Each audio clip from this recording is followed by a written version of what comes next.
नमस्कार मेरे प्यारे YouTube के साथियों, और मैं आपको सुनाने वाला हूं अब तक की सबसे डेंजरस हॉरर कहानियां। हाँ, मैं जानता हूं कि आपने काफी सारी हॉरर कहानियां सुन रखी होंगी, लेकिन वह सभी कहानियां केवल कल्पनाओं पर आधारित होती है। और मैं जो कहानी आपको सुनाऊंगा वो रियल अनुभव के आधार पर सुनाऊंगा। और मैं जो आपको कहानी सुनाने वाला हूं वो मैंने गांव के बड़े बुजुर्गों से सुन रखी है। बड़े बुजुर्ग अपने साथ घटी हुई रियल कहानियों को सुनाते हैं और उन्हीं कहानियों को मैं आपके साथ कहानी के रूप में शेयर करता हूं। साथियों, जो आज की कहानी मैं आपको सुनाने वाला हूं वो मेरे गांव के एक काका जी के साथ घटी हुई रियल घटना है। तो सबसे पहले मैं आपको अपने काका जी के बारे में एक छोटी सी जानकारी दे देता हूं। मेरे काका जी का नाम मोहन है और वो सिटी के अंदर काम करते हैं, और सिटी हमारे गांव से लगभग 2 से 3 किलोमीटर की दूरी पर है। सिटी के अंदर उनकी एक दुकान है डेयरी प्रोडक्ट्स की, जिस पर वह दूध, दही, छाछ का कारोबार किया करते हैं। और एक दिन काम से रिलेटेड ही उनके साथ ऐसी घटना घटी थी जिसने उनके होश उड़ा दिए थे। और वही घटना उन्होंने लगभग आज से 6 महीने पहले मेरे साथ शेयर की है। तो उसी घटना को मैं आज आपके साथ शेयर करने वाला हूं, लेकिन आगे बढ़ने से पहले आपसे एक छोटी सी रिक्वेस्ट है। मैं जानता हूं कि आप पहली बार मेरे इस चैनल पर स्टोरी सुनने के लिए आए हैं, और यकीन मानिए मैं आपको रियल कहानियां सुनाऊंगा, लेकिन आपको भी मेरा एक छोटा सा काम करना होगा। आपको इस चैनल को सब्सक्राइब करना होगा ताकि मुझे आप पर पूरा यकीन हो जाए कि आप मेरा पूरा सपोर्ट कर रहे हैं। आपको इस काम में केवल 1 सेकंड लगेगा, लेकिन इससे मुझे बहुत हौसला मिलेगा। तो चलिए बिना टाइम खराब किए आगे बढ़ते हुए हम इस स्टोरी को शुरू करते हैं। और अब यह स्टोरी हम अपने काका जी की जुबानी में सुनने वाले हैं। प्यारे साथियों, जैसा कि ये तो आपको पता चल ही गया कि मेरा नाम मोहन है और मेरी डेयरी प्रोडक्ट्स की दुकान है, जिसमें मैं दूध, दही, छाछ वगैरह का कारोबार करता हूँ। दोस्तों, दूध, दही और छाछ वगैरह ये मेरे पास एक बड़ी डेयरी फार्म से आती है, और मैं उन्हें अपने दुकान में फ्रिज वगैरह में रखता हूँ और दिन भर फिर उनको कस्टमर को बेचता हूँ। अब ये तो आप जानते हैं कि जो दूध, दही और छाछ हैं उनकी 1-1 या 2-2 किलो की थैली आती है, और यह बड़ी डेयरी फर्म में पैकिंग होती है, और फिर छोटी छोटी डेयरी की जो दुकानें हैं वहां पर इनकी सप्लाई की जाती है। अब दोस्तों, जो सप्लाई करने वाला साधन होता है वो रोज हमारे पास करीब 8-10 बजे के बीच में आता है, और 10 बजे तक मैं उन दूध की थैलियों को ट्रक से उतार कर अपनी दुकान में सेट करने के बाद दुकान को बंद करके फिर घर पे पहुंचता हूं। और चूंकि ये आपको पहले ही बता चुका हूं कि मेरी दुकान गांव से लगभग 2-3 किलोमीटर दूर सिटी में है, तो फिर जब मैं वापस घर पे आता हूँ तो मेरे पास खुद की कोई बाइक या कोई दूसरा साधन नहीं होता है। तो मैं रोज 10 बजे दुकान बंद करके फिर घर पे पैदल ही पहुंचता हूँ। और जो 2-3 किलोमीटर का रास्ता है वो बिल्कुल सुनसान रास्ता है। हालांकि आज तो उस रास्ते पर रोड वगैरह निकल गई है, लेकिन जब मेरे साथ ये घटना घटी थी उस समय वह कच्चा रास्ता था, और रास्ते के दोनों तरफ ऊंची ऊंची मिट्टी की दीवारें बनी रहती थीं, जैसा कि अमूमन गांव में ऐसा ही देखने को मिलता है। और ये हमारा रोज का रूटीन रहता है। लगभग 10 या 11 बजे ही मैं रोज घर पे पहुंच पाता था, और तभी जाकर खाना वगैरह खाता था, और फिर सुबह उठ करके 6 बजे से दोबारा वही रूटीन फॉलो करता हूं। साथियों, वो कहते हैं ना कि जब इंसान की किस्मत खराब होती है तो उस दिन वो जितनी चाहे कोशिश कर ले, अपने साथ होने वाली घटना को नहीं टाल सकता। तो कुछ ऐसी ही घटना उस रोज मेरे साथ घटित होने वाली थी। दरअसल वाकया कुछ यूं हुआ कि शाम को उस डेयरी की गाड़ी वाले का फोन आया, और उसने कहा कि भैया आज शाम को मैं 8-9 बजे तक आपके पास नहीं पहुंच पाऊंगा, क्योंकि आज मेरी गाड़ी में कुछ प्रॉब्लम है, तो उसको सही करवाने के बाद ही मैं आपकी दुकान में दूध की थैली पहुंचा पाऊंगा। तो आप 10-11 बजे तक मेरा वेट मत कीजिए। जैसे ही मैं आपकी सिटी में पहुंच जाऊंगा तो आपकी दुकान पर पहुंचने के बाद मैं आपको कॉल कर दूंगा, और तब आप घर से उन दूध की थैलियों को उतारने के लिए आ जाना। तो मैंने कहा ठीक है भाई, जब आप आ जाओ तो मुझे फोन कर देना, मैं पहुंच जाऊंगा। तो मैंने शाम को जल्दी जल्दी अपनी दुकान का पूरा काम निपटाया ताकि आज जल्दी घर पर पहुंच सकूं। रात को करीब 9 बजे तक मैंने अपने दुकान का पूरा काम निपटा दिया और दुकान को बंद करके घर के लिए निकल गया। अब शाम को 9 बजे सुनसान रास्ते में कोई प्रॉब्लम नहीं होती, क्योंकि उस समय बाकी के जो गांव के लोग हैं वो भी सिटी से काम करके अपने घर की ओर रवाना हो रहे होते हैं, तो रास्ता पूरा भरा भरा होता है। रात को करीब 9:30 बजे तक मैं अपने घर पर पहुंच गया, खाना वगैरह खाया और अपनी पत्नी को कहा कि मुझे आज रात को दूध उतारने के लिए वापस दुकान जाना पड़ेगा, क्योंकि आज शाम को गाड़ी नहीं आई है। तो मेरी पत्नी ने कहा ठीक है, आप फोन को पास ही रख लो। अगर आप नींद से नहीं उठते हैं तो फोन की घंटी से शायद मैं उठ जाऊं और आपको उठा दूंगी। और उसके बाद हम दोनों सो गए। रात को मैं गहरी नींद में था और अचानक से फोन की घंटी बजती है। मैं हड़बड़ाकर उठता हूँ, लेकिन अचानक याद आता है कि भाई गाड़ी वाले का फोन होगा, वो दुकान पर पहुंच गया होगा। और जैसे ही मैंने फोन उठाया तो वो गाड़ी वाला ही था। उसने कहा कि भैया, हम आपकी दुकान पर 10 मिनट में पहुंचने वाला हूं, आप अपने घर से निकल जाओ, आप भी 15 मिनट में पहुंच जाओगे। मैंने कहा ठीक है, तुम दुकान पर पहुंचो, मैं भी पहुंचने वाला हूं। मैंने दीवार पर सामने टंगी घड़ी में टाइम देखा तो करीब रात के 1 बज रहे थे। मैंने अपनी पत्नी को उठाया और कहा कि गाड़ी वाले का फोन आ गया है और मैं दूध उतारने के लिए जा रहा हूं। तो वो मेरे लिए पानी ले आई। मैंने पानी से अपना हाथ मुंह धोया और जैसा कि मैंने आपको बताया, मेरे पास कोई साधन तो था नहीं, तो मैं पैदल ही उस 2-3 किलोमीटर के रास्ते को पार करने के लिए घर से निकल पड़ा।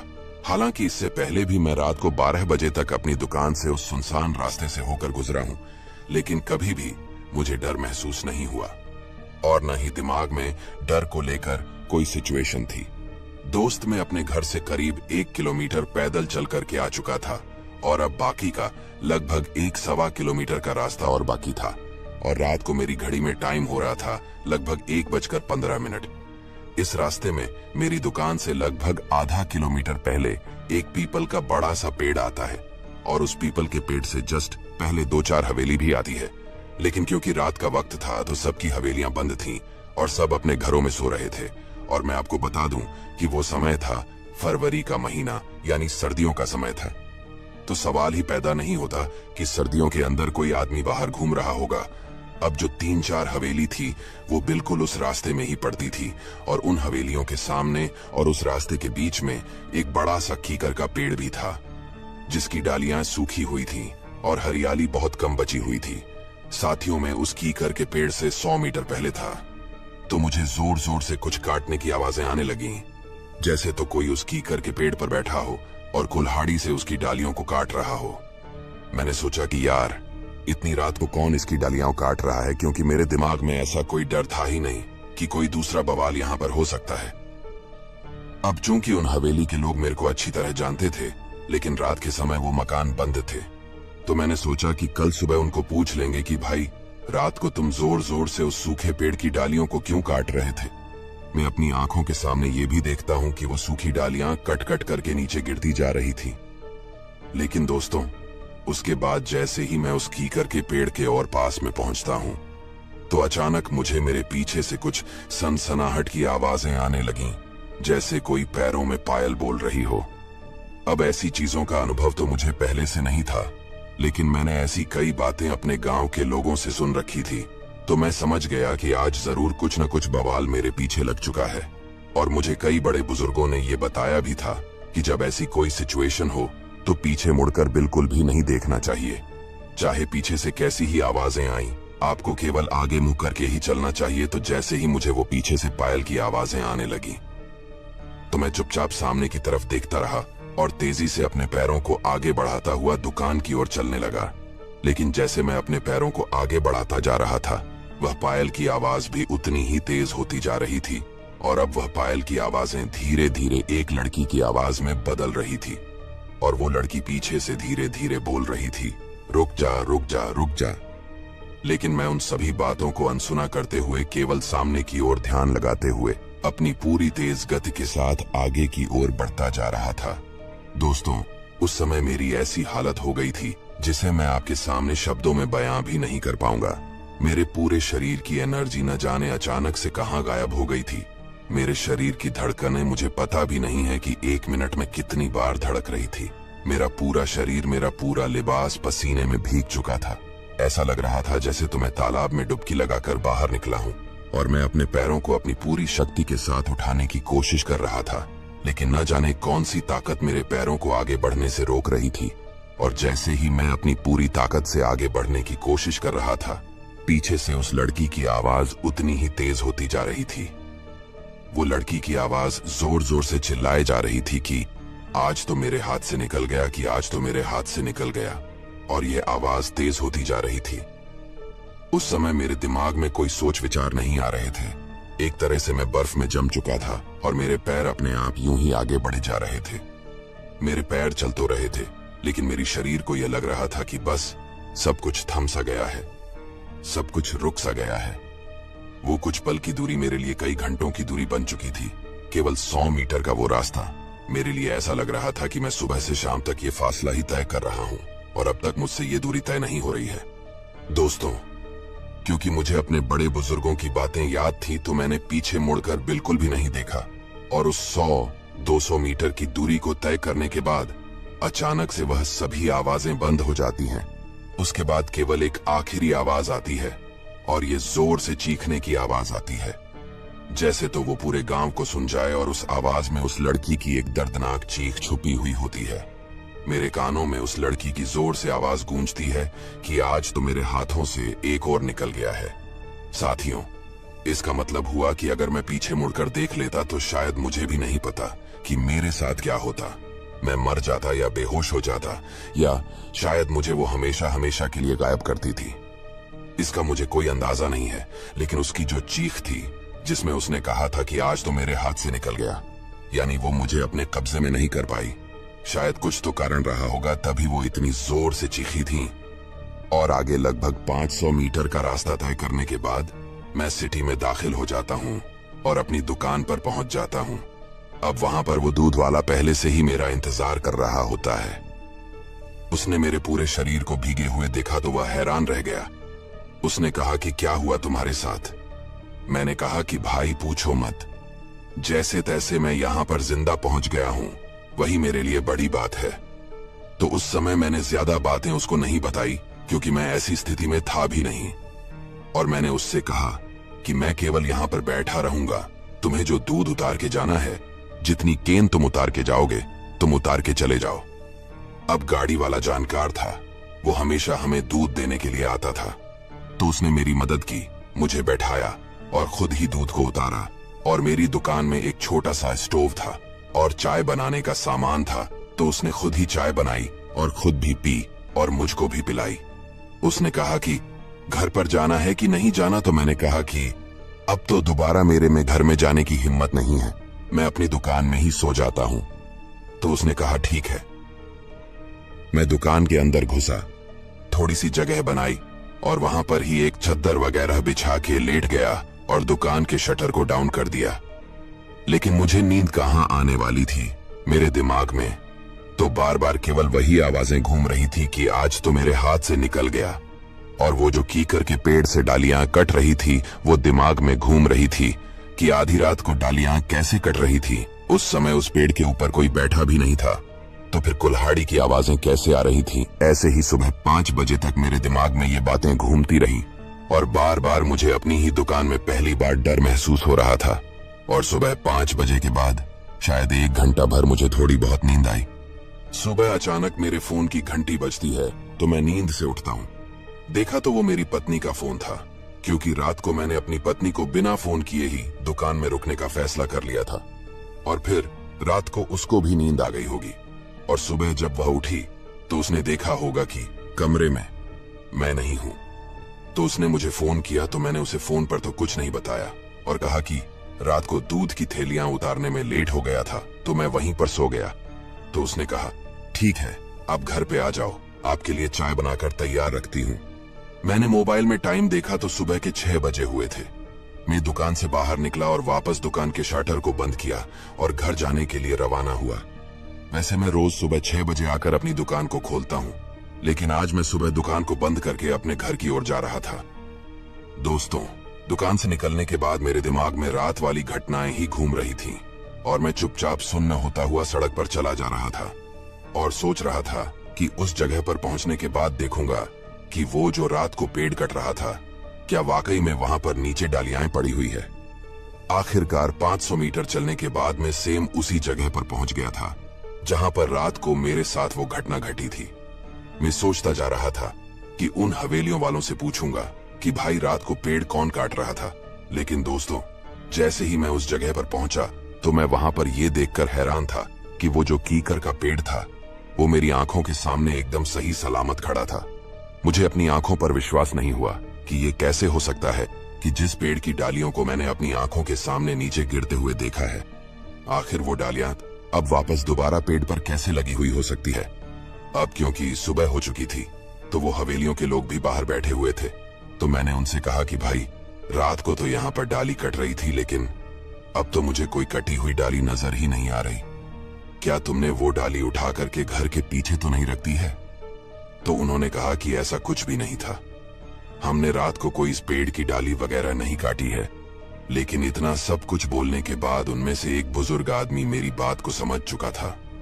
उसने मुझे अपने पास बुलाया और कहा कि रात को तुमने क्या देखा था और तुम्हारे साथ क्या घटना घटी थी। तो मैंने एक सांस में अपनी रात वाली पूरी घटना को उस बुजुर्ग आदमी को बताई। उस बुजुर्ग आदमी ने मुझे अपने पास बैठा लिया, वही आसपास जो 2-4 आदमी और खड़े थे उनको भी बैठा लिया और कहा कि उसे मेरी बताई हुई बात पर पूरा यकीन है, क्योंकि ऐसा मेरे साथ ही नहीं, पिछले 6 महीने से गांव के बाकी लोगों के साथ भी ऐसा हो चुका है। मैंने उनसे पूछा कि रात को जो लड़की की आवाजें आ रही थी, वो लड़की कौन थी और क्यों वो आने जाने वाले लोगों को परेशान करती है और वो लोगों से चाहती क्या है। तो उन्होंने कहा कि बेटा, ये कहानी आज की नहीं है, बल्कि आज से 20 साल पहले की है। आज से 20 साल पहले हमारी इन हवेलियों के पीछे ही एक 20 साल की लड़की रहा करती थी। वो लड़की अकेली नहीं थी, बल्कि उसके साथ उसकी माँ भी थी। अब 20 साल पहले गांव में इतना विकास तो था नहीं कि पक्के मकान बनाए जा सके, तो वो झोपड़ी में रहा करती थी। उस समय गांव के अंदर ज्यादातर झोपड़ियों के मकान ही हुआ करते थे और उन झोपड़ियों के अंदर एक सबसे बड़ी समस्या ये थी कि अगर कहीं पर थोड़ी सी भी चिंगारी लग जाती तो पूरे घर में आग लग सकती थी, यानी एक छोटी सी लापरवाही पूरे घर को जला सकती थी। उन झोपड़ियों के अंदर आग लगना एक नॉर्मल बात थी, क्योंकि उस समय गांव में हर 1-2 दिन से किसी न किसी झोपड़ी में आग लग जाया करती थी। ऐसे ही 20 साल पहले उस झोपड़ी के अंदर वो माँ और बेटी रहा करती थी। अब एक दिन क्या होता है कि शाम के वक्त पास में से एक चिंगारी उठती हुई आती है और उस झोपड़ी को लग जाती है, और अचानक से वो दोनों माँ बेटी कुछ समझ पाती, आग पूरे घर को घेर लेती है। उस घर के अंदर कुछ बकरियां भी बंधी हुई थी, तो वो लड़की और उसकी माँ उन बकरियों को निकालने के लिए उस झोपड़ी के अंदर घुस जाती है। लेकिन उन्हें इतना मौका नहीं मिल पाता है कि वो उन बकरियों को बाहर निकाल सके, बल्कि वो खुद ही उसके अंदर फंस कर रह जाती है। इतनी देर में आसपास के और गांव वाले इकट्ठा हो जाते हैं, लेकिन तब तक आग पूरे घर को घेर चुकी थी और लोग अपने हाथों से बाल्टियों में पानी डालकर उस झोंपड़ी पर फेंक रहे थे। अब पुराने जमाने में मोटर वगैरह या लाइट वगैरह तो गांव में होती नहीं थी, तो लोग पास के तालाब में से पानी भर भर कर वहां पर फेंक रहे थे। अब चूंकि उन बाल्टियों से कितनी आग बुझाई जा सकती थी, तो वो दोनों माँ बेटी उसी घर के अंदर उस आग में झुलसकर खत्म हो जाती है और आखिर में आग समाप्त होती है तो केवल उन दोनों माँ बेटियों के कंकाल लोगों को देखने को मिलते हैं। अब जो बुजुर्ग आदमी मेरे को ये बातें बता रहे थे, थोड़े बहुत तांत्रिक विद्याओं के भी जानकार थे, तो उन्होंने कहा कि वो लड़की आग में जलने के 6 महीने बाद ही इस रास्ते में आने जाने वाले लोगों को परेशान करने लगी थी, और आज से 20 साल पहले भी वह लोगों को ऐसे ही परेशान किया करती थी। तो आखिर में उससे परेशान होकर के हमने उसका एक पुख्ता इलाज किया। वे एक बड़े से बाबा जी को बुलाकर उसको एक बोतल के अंदर कैद करवा दिया और तब से उसने लोगों को परेशान करना बंद कर दिया था। तो मैंने उस बुजुर्ग आदमी से कहा कि जब वह बोतल में कैद है तो फिर रात को वो बाहर कैसे आई और मुझे परेशान क्यों किया, और उस लड़की ने ऐसा क्यों कहा कि आज तो मेरे हाथ से निकल गया, क्या वो मेरी दुकान तक भी पहुंच सकती है। तो उन्होंने कहा कि वह रात को ही बाहर नहीं आई थी, बल्कि पिछले 6 महीने से वह दोबारा इस रास्ते पर आने जाने वाले लोगों को परेशान करने लगी है।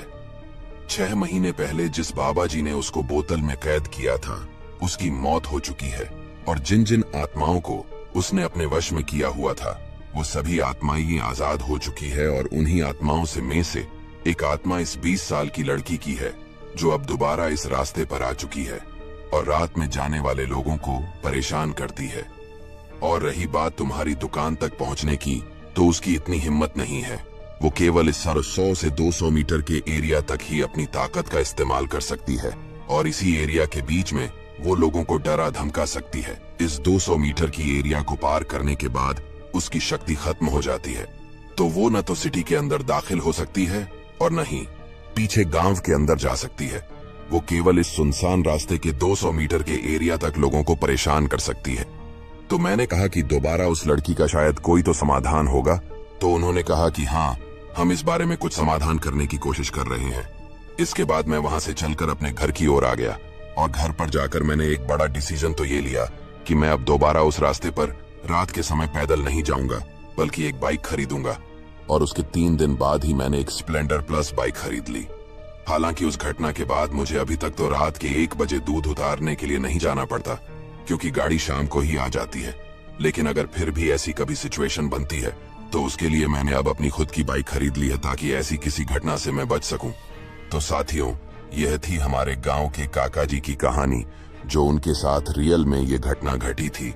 वो पूरी कहानी मैंने आपको उन्हीं की जुबानी में सुनाई है और उम्मीद करता हूं कि शायद ये कहानी आपको काफी पसंद आई होगी। दोस्तों, मैं जानता हूं कि आप ऐसी काफी सारी हॉरर स्टोरी सुनते होंगे, लेकिन वो सभी कहानियां, जैसा मैंने आपको पहले बताया, केवल कल्पनाओं पर आधारित होती है। और यहाँ पर मैं आपको जो स्टोरी सुनाता हूँ वो रियल अनुभव से जुड़ी हुई होती है। मैं बिना किसी लाग लपेट के जैसी स्टोरी होती है, सम टू सम आपको वैसे ही सुनाने की कोशिश करता हूँ। बाकी आपको अगर कुछ वीडियो में कमी लग रही है तो मुझे आप कमेंट बॉक्स में बिना किसी झिझक के अपना छोटा भाई समझ के अपनी कोई राय देनी हो, अपने कोई विचार साझा करने हो, तो बेझिझक कीजिए। मैं उन पर पूरी तरह से अमल करने का प्रयास करूंगा। तब तक के लिए नेक्स्ट स्टोरी का वेट कीजिए। अपना ख्याल रखिए और दूसरों का भी ख्याल रखिए।